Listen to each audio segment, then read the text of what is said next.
Hey everybody, what is up? Welcome back to Final Trade. We've heard a lot recently about how the market has bottomed yet again and how it's firming up and moving upwards and how things are all going to be sunshine and rainbows going forward. And I'd like to offer a contrarian view today. And as my longtime viewers know, I am no economic doomer. Economic doomers lose 100% of the time. I'm an eternal optimist, a rational optimist, I would say. But I think it's important that we not let the euphoria over how legitimately well Phyrexia is doing in the market right now distract us from the state that the rest of the market is in and what that means for the short and medium term. Now, in the long term, everybody goes to work every day. Well, most of us go to work every day. We do jobs, we create value, we invent things, we have ideas, we grow businesses, we hire people, and we create more value and more wealth. And as time goes on, everybody gets richer, and that's the reality. And so, as with all bear markets, this one will eventually end because people will work their way out of it. It's just there's a long way to work out of this bear market, and just because Phyrexia is very, very legitimately doing great right now doesn't mean that we are close to exiting this bear market or that there is not a ton of financial and economic sickness still stored up in this TCG market that has to be worked through over time. And so, with Phyrexia, the singles are flying off the shelf. The reception is great. The sealed product it's not crashed. It's held value really well, depending on where you're buying from and what those smaller bits of the market are doing. Prices have gone up since release, which is amazing. Typically we expect prices to remain pretty flat for the week or two after release and then just start slowly trending downward. But we're not seeing that with Phyrexia just yet. But the rest of the TCG and specifically the Magic sealed market is incredibly weak. It's still incredibly weak and it's going to move forward incredibly weak for a long time. And I fully expect Phyrexia, the sealed product prices, will fall in the coming months. I don't think it's going to be disastrous. I don't think we're going to see collector box prices fall the way that we saw Dominaria United collector box prices fall to where they went all the way down to the 140s. And I don't think it's going to be that bad.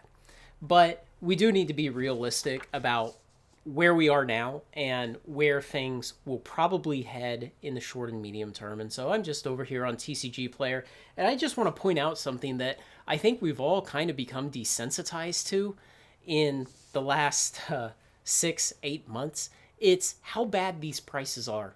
And something that I always like to go back to is, what does the typical small card shop pay at distribution for these boxes?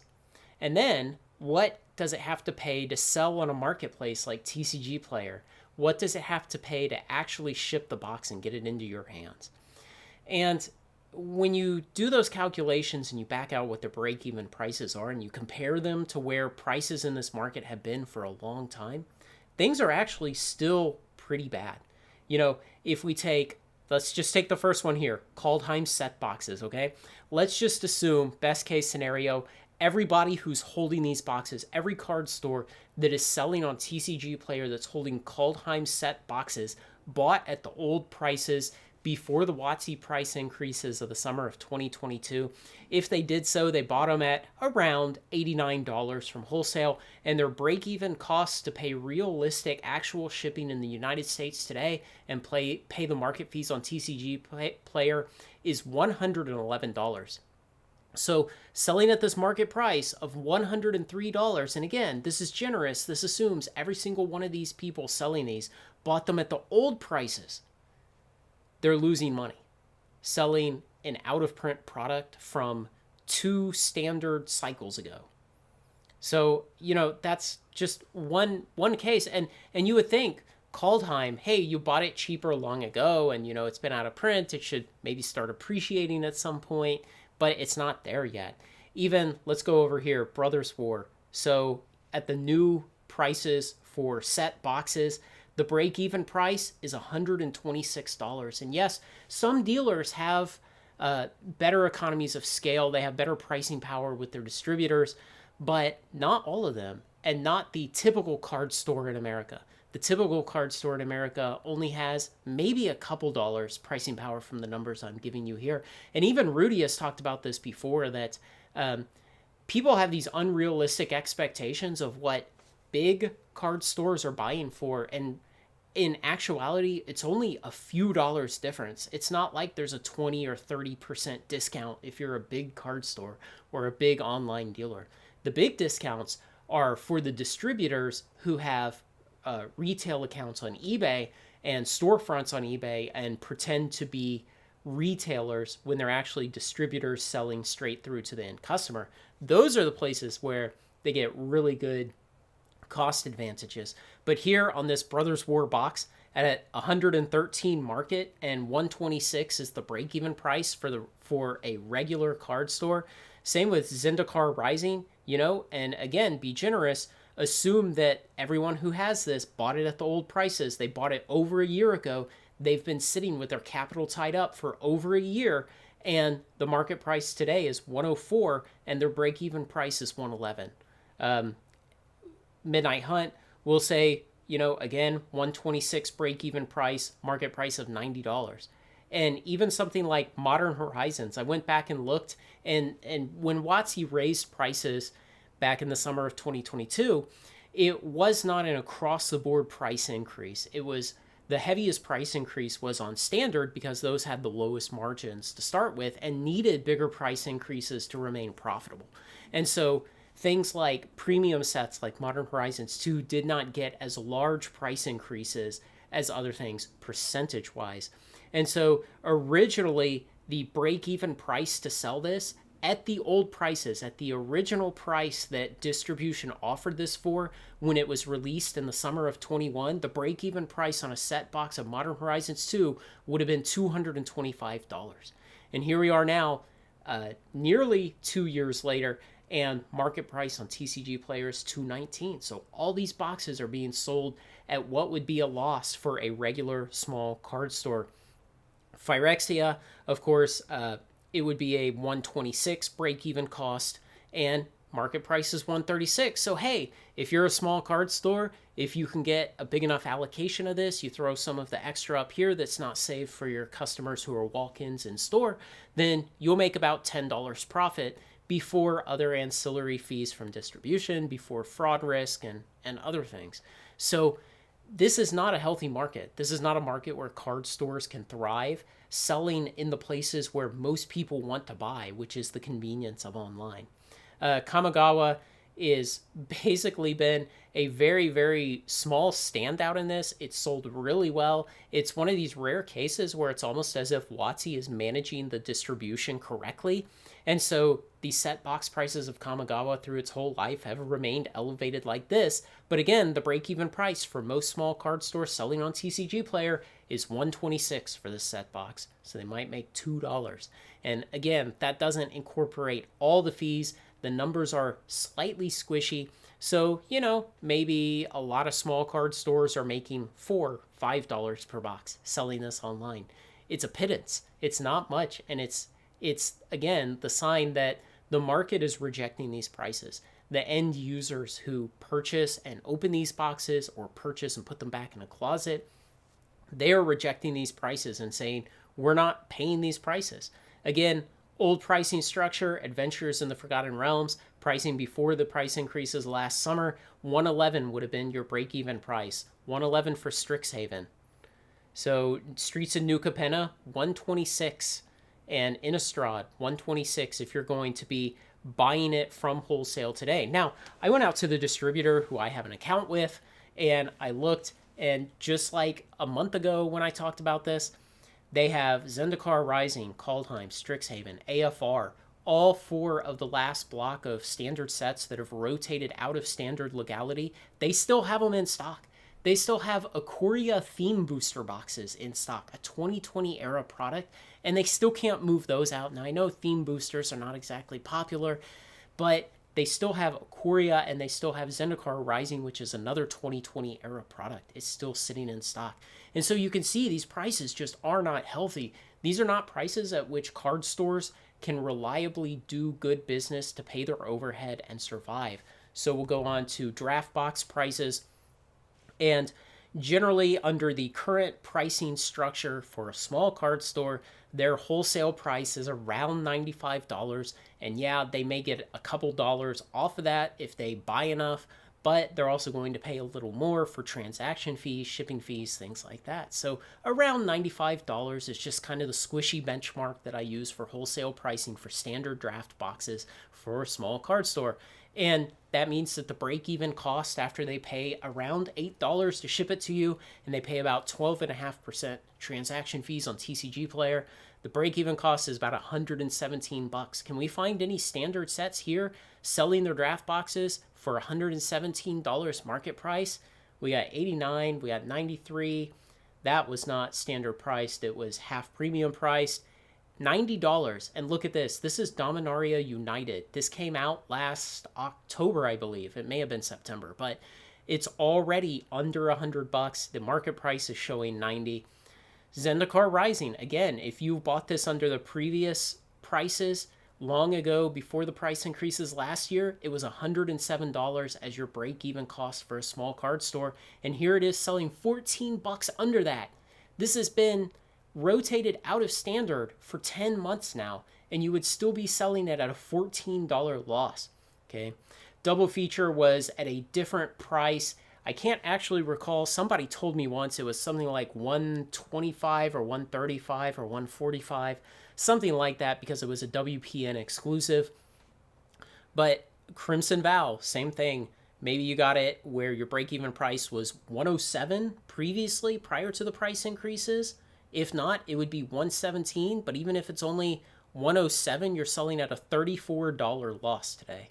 And just the same story, Streets, even Brothers War is below the current $117, which would be the break-even cost. All these products are like that. Modern Horizons 2, at the original pricing, a draft box needed to sell at $207 to break even. Now, yeah, I know there's the squishiness for the size of the business that you do with your distributor. The distributor can give up a couple of dollars of their profit in order to get the product moved out to you. So essentially, he takes some of the hit to his profit too. There are all kinds of exceptions to these kind of things, but for the most part, most card stores in America are vastly undercapitalized, and they cannot afford to sell at these kind of discounts off of what they buy from distribution in order to move this product. And so just don't get too euphoric over what has happened with Phyrexia prices, because even this Phyrexia draft box here, again, draft box, you buy it from distribution at $95, you add around $8 of real shipping costs, and you account for the 12.5% market fee. The break-even price is $117, and here it's showing market price of $115 today. So even on the Phyrexia draft boxes, that's kind of understandable. WotC is doing the best it can to kill draft boxes and get everybody to convert over to set boxes. It's understandable. Don't fight it. It's what they want. But this is just not a healthy market. And even down here, Adventures in the Forgotten Realms, 85 as opposed to the 107 break-even price. And the same with Strixhaven. And again, both of these went officially out of print last May of 22, 9 months ago, 10 months ago, and rotated out of standard in September of 22. And so we'll go one more page over to collector boxes, and it's perhaps even more devastating here. So collector box break-even price, again, for small card store standard sets, is $224. $224. Can we find a standard collector box that's $224? Nope. Infinity was priced at standard prices.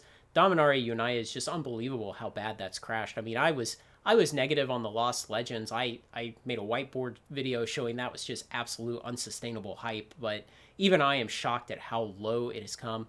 112, if your break even you needed was 224 and you're selling at 113, you're losing $110 on every one of those boxes to get out from under them.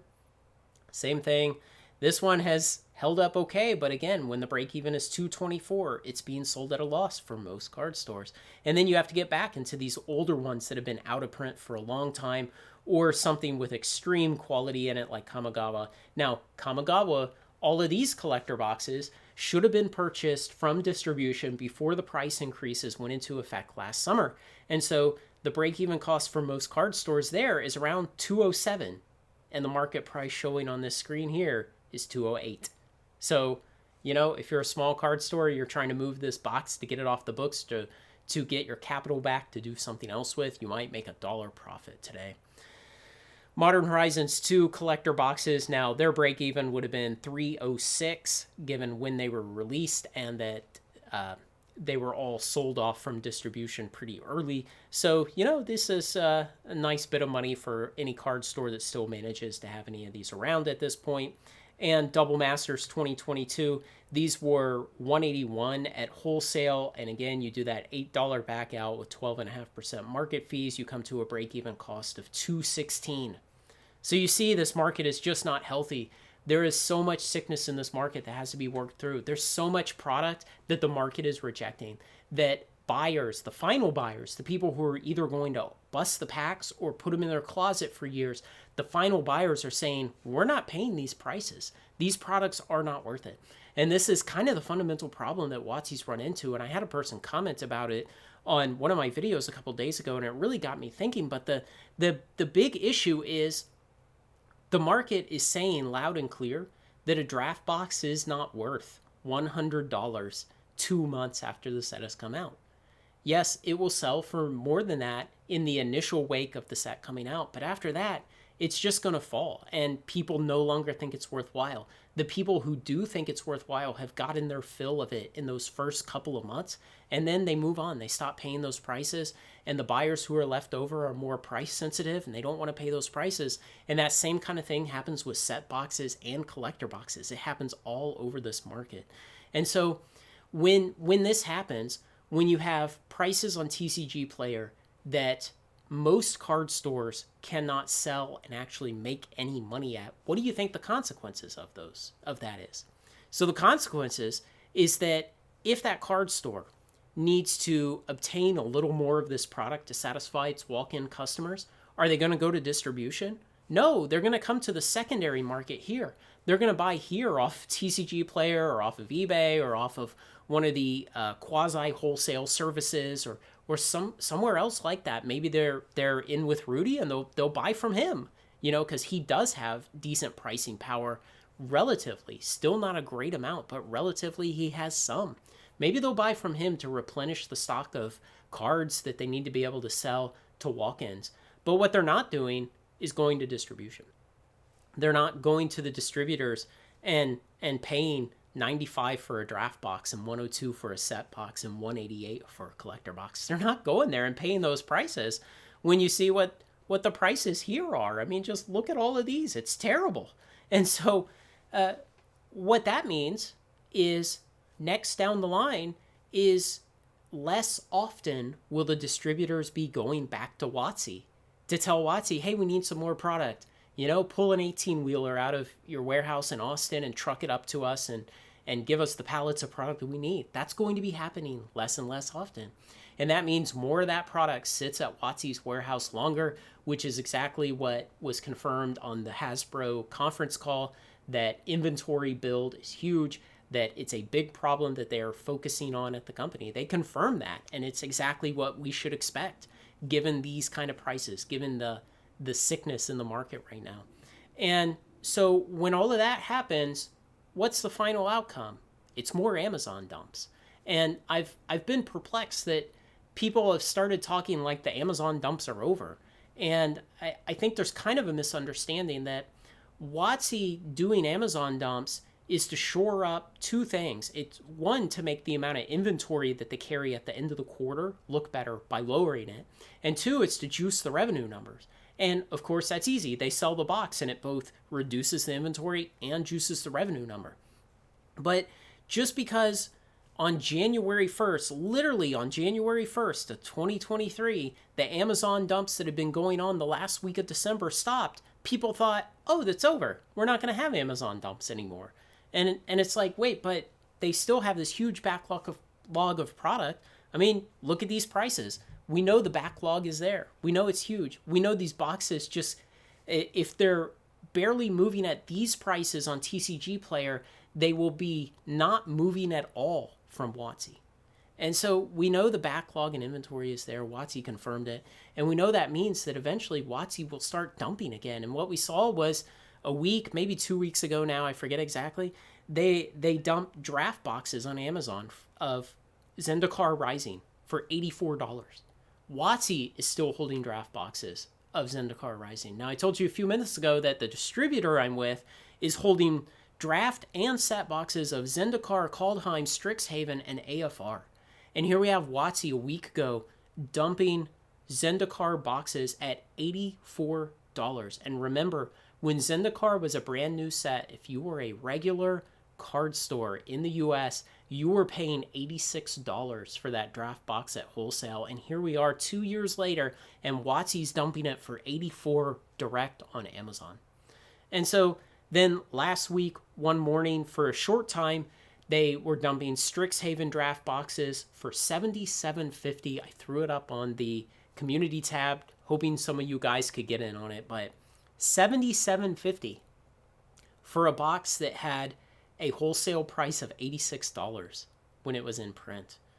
So, this is going to happen more and more in the coming 5 weeks as we now get to the end of this financial quarter that ends at the end of March. WotC will start dumping more on Amazon. And there's no reason to think they won't, because we look at the market and we see this backlog of products selling at these terrible prices. And I don't know what the solution to this looks like. Eventually, the market has to chew through enough of this product that it becomes scarce enough.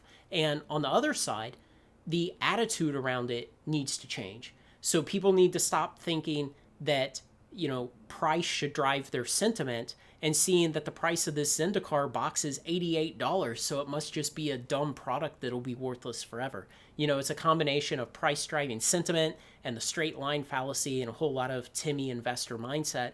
But they need to get over that at some point and realize some of these products are already out of print, and there's a predictable life cycle to collectibles, specifically TCGs. When they go out of print, eventually they will rise in price.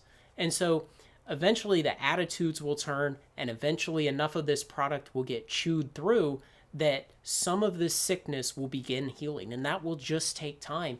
And again, there's another layer on top of that, which is how is the wider TCG market functioning? And there's another layer on top of that, which is how is the entire macro economy functioning? Today when the Fed is signaling that it's going to probably raise interest rates a couple more times, maybe only a quarter point each raise, but new mortgages in the US are at 7% now. The economic data just don't look that great for a discretionary purchase like Magic cards. And not only do the economic data don't look great, but they don't look great as their leading indicators. The macroeconomic situation is a leading indicator of the TCG market, and even that's still looking bad. And so I do not share this optimism that, hey, we've turned the corner, we've bottomed yet again, Amazon dumps are done. Just look at Phyrexia, bro. Yes, Phyrexia is doing great. The singles are flying off the shelves. People love it. And yes, it's doing better than Brothers War did, than Dominaria United did, than Baldur's Gate did, than Streets did. It's probably doing better than Kamagawa did. At best, Kamagawa is second place to how Phyrexia is doing now in their own relative timelines of their own life cycles. But it doesn't mean that the entire market is doing great. There's still just so much sickness and turmoil in this market, and it's still going to take a long time to heal. So, again, I'm not an economic doomer. I think that the future is always bullish, and again, it comes back to that. We have the luxury of 7 billion people on the planet trying to solve hard problems and doing work every day. And that's what makes all of us slowly richer over time. And, every one of us watching this video today lives a more luxurious and richer and healthier lifestyle than the previous king of England lived up until he died in the 1950s. And that's the reality. And that's just the drive of humanity. That's the drive of markets and economics. And I think that's going to hold up for at least another 50 years. So I don't want any of you to come away from this thinking that I'm some kind of unrepentant economic doomer who's wrong 100% of the time. I think the future is always bullish, but man, we still have some turmoil to get through here, and the proof is in the pudding. It's the numbers right in front of you and what they mean to small card stores that are the backbone of the entire industry, that are the gateway through which new players are recruited and are the primary place where these games are played. And so, there's a lot to work out, and it's going to take some more time. So enjoy Phyrexia. It's great to see a product doing that well. It's great to see a standard product whose prices are holding up now 2 weeks after release. And hopefully it keeps on. Hopefully WotC can resist just dumping a giant boatload of it onto the market. But, when you look on these numbers and you see that both Brothers War and Dominaria United set boxes and draft boxes and collector boxes are selling at below break-even prices, well, that means they're backed up through distribution. That means they're backed up through WotC, and that means the Amazon dumps on those two sets are coming soon. So I fully expect to see Dominaria United and Brothers War dumped on Amazon hard and heavy in the coming 5 weeks. So it is what it is. Let me know what you think, guys. I'm really interested to hear what you have to say, and your questions, your comments, your criticisms, all of it, what I got wrong, what I missed, what I'm exaggerating, and what I am unfairly minimizing. So let me know all of that. Otherwise, like, comment, share, and subscribe. Join me on Final Trade. Thanks a lot.